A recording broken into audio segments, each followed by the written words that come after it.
Hey guys, welcome to tarot with Bhanu channel. இன்னைக்கான reading எதை பற்றினா வந்துட்டு உங்கள் பார்ட்னர் வந்து உங்கள்கிட்ட சீட் பண்ணுறாங்களா, உங்களை சீட் பண்ணுறாங்களா, இல்லை வேற ஒரு பர்சன் கூட அவங்களுக்கு தொடர்பு இருக்கா இல்லையா அப்படிங்கிற இந்த ரெண்டு கேள்விக்கான பதிலை வந்து இன்னைக்கான ரீடிங்கில் பார்க்க போகிறோம். And you will get a direct answer. So இது மூலயமா உங்களுக்கு ஒரு டைரக்ட் ஆன்சர் வந்து கிடைக்கும். உங்கள் பார்ட்னர் வந்து உங்களை சீட் பண்ணுறாங்களா இல்லையா அப்படின்னு.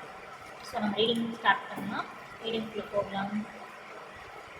ஸோ இது ஜென்ரல் ரீடிங் தான் அண்ட் டைம்லெஸ் ரீடிங். ஸோ இது எப்போ பார்த்தாலும் உங்களுக்கு வந்து ஓகே தான்.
ஓகே, என்ன ரீடிங்குள்ளே போகலாம்.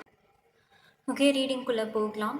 ஸோ இப்போ கரண்ட்டாக உங்கள் பார்ட்னருக்கு இப்போ உங்கள் மேலே என்ன ஃபீலிங்ஸ் இருக்குதுன்னு கேட்டிங்கன்னா வந்து நிஜமாகவே வந்து தப்பு பண்ணிட்டோம் அப்படிங்கிறது வருத்தப்படுறாங்க. அவங்க வந்து உங்ககிட்ட வந்துட்டு உண்மையாக இல்லை, ரொம்பவே தப்பு பண்ணிட்டோமே, இப்படி நம்பிக்கை கொடுத்து ஏமாற்றிட்டோமே, நிஜமாகவே ஓவர் திங்கிங்கில் இருக்கிறாங்க அண்ட் ரெக்ரெட்டும் பண்ணுறாங்க. அவங்கக்கிட்ட வந்து பொய் சொன்னதுக்கு, ஏமாத்தினதுக்கு எல்லாத்துக்குமே வந்துட்டு ரொம்பவே ரெக்ரெட் பண்ணுறாங்கன்னே சொல்லலாம். ஏன்னா அவங்களுக்கே தெரியுது சுத்தமாக நைட்லாம் தூக்கம் இல்லை, நிம்மதியாக இருக்க முடியல. அண்ட் அவங்க மேலே அந்த கேர் இருக்குது. அந்த கேர் இருக்கிறதுனால தான் வந்து இன்றைக்கி ஏமாற்றமே நினச்சி ஃபீல் பண்ணுறாங்க. இப்படி பண்ணியிருக்கக்கூடாது அப்படிங்கிறதுல வந்து கொஞ்சம் கொஞ்சமாக அவங்களே வந்துட்டு உள்ளுக்குள்ளே அவங்க கில்ட்டு வந்து குத்தி தொலைக்குதுன்னே சொல்லலாம். ஸோ அந்தளவுக்கு ஃபீல் பண்ணுறாங்க. அவ்வளோ நிம்மதியாகவும் இல்லை உங்கள் பார்ட்னர் இப்போதைக்குன்னு. அண்டு ரெண்டாவது, உங்கள் பார்ட்னருக்கு வேறு ஒருத்தவங்க மேலே வந்து எமோஷ்னல் கனெக்ஷன் இருக்கான்னு கேட்டிங்கன்னா வந்து இருக்குது. He had emotional connection with someone else. And physical connection வந்துட்டு அட்ராக்ஷன் இருக்கே தவிர்த்து இன்னும் டீப்பாக ஃபிசிக்கல் கனெக்ஷன் அப்படிங்கிறது வந்து அவங்க வந்து இறங்கலை. ஏன்னா அவங்கள இறங்க விடலைன்னு தான் சொல்லணும். ஏன்னா ஒரு எப்படி சொல்கிறது, ஒரு இம்மெச்சூரிட்டி வந்து தெரியுது. அது மட்டும் இல்லை, அண்ட் ஒரு பக்கம் வந்துட்டு எமோஷன்ஸ் ஒரு பக்கம் ஆசைகள்னு சொல்லி அவங்கள குத்தி தொலைச்சி எடுத்துகிட்ருக்கு. ஸோ அவங்களுக்கு வந்து எமோஷ்னல் கனெக்ஷன் வந்து இருக்குது அந்த பர்சன் கூட. ஆனால் ஃபிசிக்கல் கனெக்ஷன் வந்து ஸ்ட்ராங்காக இருக்குன்னு கேட்டிங்கன்னா ஸ்ட்ராங்காக இல்லை. அட்ராக்ஷன் இருக்குது, but not that much attractions. Over attraction, ஃபிசிக்கலாக அவங்க கூடவே அப்படியே இருக்கிறது, ரொம்ப பாண்டிங்காக இருக்கிறது அப்படிலாம் எதுவும் இல்லை. கொஞ்சம் அங்கேயுமே வந்து ஸ்டக்டு ஃபீலிங்கில் தான் இருக்கிறாங்க. ஸோ அந்த பர்சன்கிட்டையுமே வந்து அவ்வளோவா வந்து ரொம்ப அட்டாச்சாக இருக்கிறது அப்படிலாம் இல்லை. சுத்தமாகவே அவங்களுக்கு இந்த சுச்சுவேஷன்ஸை எப்படி ஹேண்டில் பண்ணுறதுனே தெரியல. ஏன்னா ஒரு பக்கம் நீங்கள், இன்னொரு பக்கம் அந்த அட்ராக்ஷன் அப்படிங்கிறனால ஓகே, அந்த பர்சன் மேலே இவ்வளோ அட்ராக்ஷன் வரதுக்கான காரணம் என்னன்னு கேட்டிங்கன்னா அந்த வந்திருக்க பர்சன் வந்து உங்கள் பார்ட்னருக்கு சோல்மேட் கனெக்ஷன்ஸ். ஸோ அதனால தான் அவங்களுக்கு இவ்வளோ அட்ராக்ஷன்னு திடீர்னு இவ்வளோ ஒரு அந்த அந்த பர்சன் மேலே வந்துட்டு அந்த பாண்டு உருவானதுக்கான காரணம் வந்து அந்த பர்சன் சோல்மேட் கனெக்ஷன் உங்கள் பார்ட்னருக்கு அப்படிங்கிறதுனால தான் அந்த அட்ராக்ஷன் எல்லாமே அவங்களுக்கு ஏற்பட்டிருக்கு. ஓகே, அந்த பர்சன் கூட வந்து செக்ஷுவல் கனெக்ட் இருக்கான்னு கேட்டிங்கன்னா somewhere he tried to be romantic. So கொஞ்சம் ரொமான்ஸாக இருக்கிறதுக்கு ட்ரை பண்ணியிருக்காங்க. அண்ட் மோரோவர் வந்துட்டு கொஞ்சம் பக்கத்தில் உட்கார்றது, பேசுறது, கொஞ்சம் குட் டைம் ஸ்பெண்ட் பண்ணுறது, இதெல்லாம் பண்ணியிருக்காங்க உங்கள் பார்ட்னர் அந்த தேர்ட் பர்சன் கூட. ஸோ ஹி ஹேட் நல்ல ஒரு குட் பாண்டிங் வந்து இருந்திருக்கு. ரொம்ப நான் சொன்ன மாதிரி ரொம்ப ஃபிசிக்கல் கனெக்ட் இல்லை, ஆனால் அந்த பாண்டிங்லாம் இருக்குது. ஒரு லவ்வர்ஸ்குள்ளே எந்த பாண்டிங் இருக்குமோ அந்த பாண்டிங் வந்து அந்த பர்சன் கூட இருந்திருக்கு. அண்ட் நேர்லேயே மீட் பண்ணியிருக்காங்க. அந்த தேர்ட் பர்சனை போய் நேரில் மீட் பண்ணியிருக்காங்க உங்கள் பார்ட்னர். ஓகே, ஸோ இது ஏன் நடந்தது அப்படின்னு நான் கேட்டேன்னா அந்த பர்சன் வந்து சோல்மேட் கனெக்ஷனுங்கிறதுனால தான் வந்து அந்த மாதிரி இருந்துச்சு. ஓகே, இதெல்லாம் வந்து உங்களுக்கே வந்துட்டு தெரிய வந்திருக்கும். சில பேருக்கு அந்த தேர்ட் எனர்ஜி இருக்கிறது வந்து தெரிய வந்திருக்கும். காரணம் என்னென்னா உங்கள் கூட ஒரு குட் டைம் ஸ்பெண்ட் பண்ணியிருக்க மாட்டாங்க. உங்கள் கூட ஒரு நல்ல ஒரு பாண்டிங் இருந்திருக்காது. கருத்து வேறுபாடு இருந்திருக்கும், சண்டை இருந்திருக்கும், நிறையா மிஸ் அண்டர்ஸ்டாண்டிங் இருந்திருக்கும், பிரிவு இருந்திருக்கும், இல்லை லெஸ் கான்டாக்ட் இருந்திருக்கும், இல்லை பேச்சுக்குன்னு வந்து சும்மா கடனுக்கேன்னு ஒரு லவ் பாண்டிங்கில் இருக்கிறது. இப்படியான ஒரு என்ன சொல்கிறது, இந்த மாதிரி சிம்டம்ஸ்லாம் நீங்களே வந்துட்டு தெரிஞ்சிருப்பீங்க. ஸோ நீங்களே முடிஞ்ச அளவுக்கு வந்து கெஸ் பண்ணியிருப்பீங்க. ஓகே, தேர்ட் பார்ட்டி இருக்கோ அப்படிங்கிறது கெஸ் பண்ணியிருப்பீங்க. ஸோ இதெல்லாம் வந்து நான் இப்போ சொன்னதை வச்சு நீங்கள் 100% கன்ஃபார்ம் பண்ணிக்கிங்க தேர்ட் பார்ட்டி இருக்காங்க அப்படின்னு.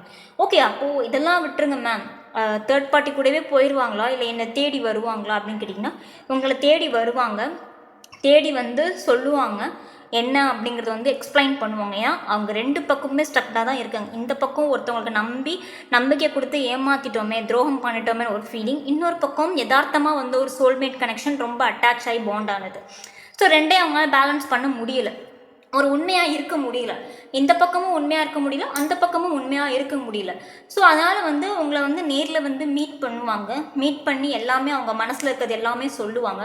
ஸோ சொல்லும் போது கவனமாக கேட்டுக்கோங்க, அவங்க என்ன டெசிஷன் எடுத்துகிட்டு வராங்கங்கிறது அவங்க எனர்ஜியை பொறுத்து. இது ஜென்ரல் ரீடிங் தான்.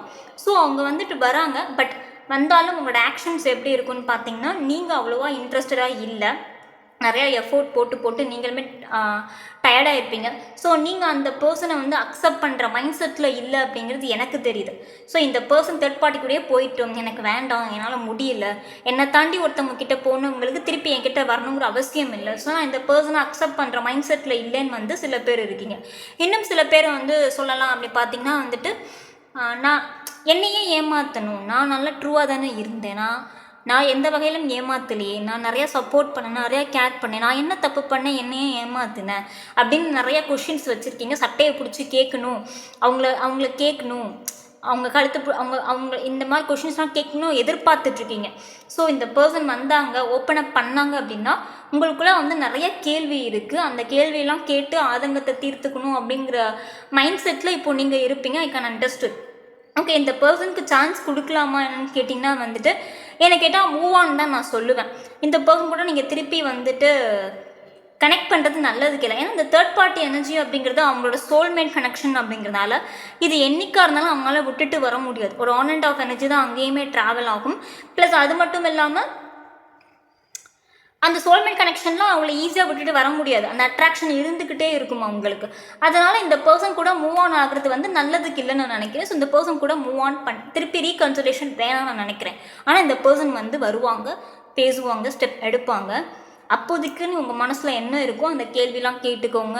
உங்கள் டெசிஷன் என்னவாக இருக்கோ அதை வந்து அப்போவே சொல்லிவிடுங்க. இந்த பர்சன் கூட கனெக்ட் பண்ணாமல் இருக்கிறது உங்களுக்கு மன நிம்மதியை தரும். ஏன்னா நீங்கள் ரொம்ப லாயலாக இருந்திருக்கீங்க. நீங்கள் லாயலாக இருந்ததுக்கு உங்களோட ஃப்யூச்சர் வந்து ரொம்ப ரொம்ப லாயலாக இருக்கும். அண்ட் உங்களுக்கான பர்சனும் உங்களை தேடி வருவாங்க. ஸோ ப்ளீஸ் இந்த விஷயத்தில் ரொம்ப ஸ்டக் பண்ணி, ரொம்ப ஆராய்ச்சி பண்ணி, ரொம்ப நீங்கள் ஓவர் அனலைஸ் பண்ணி உங்களை நீங்களே கெடுத்துக்க வேணாம். இந்த பர்சன் வரும்போது வேண்டாம் அப்படி ஒரு கும்பிடு போட்டு வேணாம்ப்பா சாமி அப்படி இல்லை வேணாமா அப்படின்னு வாட் எவர். இது ஜென்ரல் எனர்ஜினால மேல் ஃபீமேல் யார் வேணால் பார்க்கலாம். ஸோ வேணாமான்னு சொல்லிட்டு நீங்கள் உங்கள் லைஃப்பை பாருங்கள், அவங்க லைஃப்பை பார்க்கட்டும். இது வந்து என்னோட advice. So end of the day உங்கள் டெசிஷன் தான். ஓகே, இந்த ரீடிங் உங்களுக்கு பிடிச்சிருக்கும்னு நினைக்கிறேன். இன்னும் இன்டெப்த்தாக ஏதாவது தெரிஞ்சுக்கணும்னா டிஸ்பிளேல என் காண்டாக்ட் நம்பருக்கு பர்சனல் ரீடிங் எடுத்து பாருங்கள். அண்ட் ஹோப் இந்த ரீடிங் உங்களுக்கு எல்லாமே உங்களுக்கு கிளியர் ஆன்சர் கிடச்சிருக்குன்னு நான் நம்புகிறேன். ஓகே, டாடா பாபாய். நாங்கள் அடுத்த ரீடிங்கில் சந்திக்கிறேன்.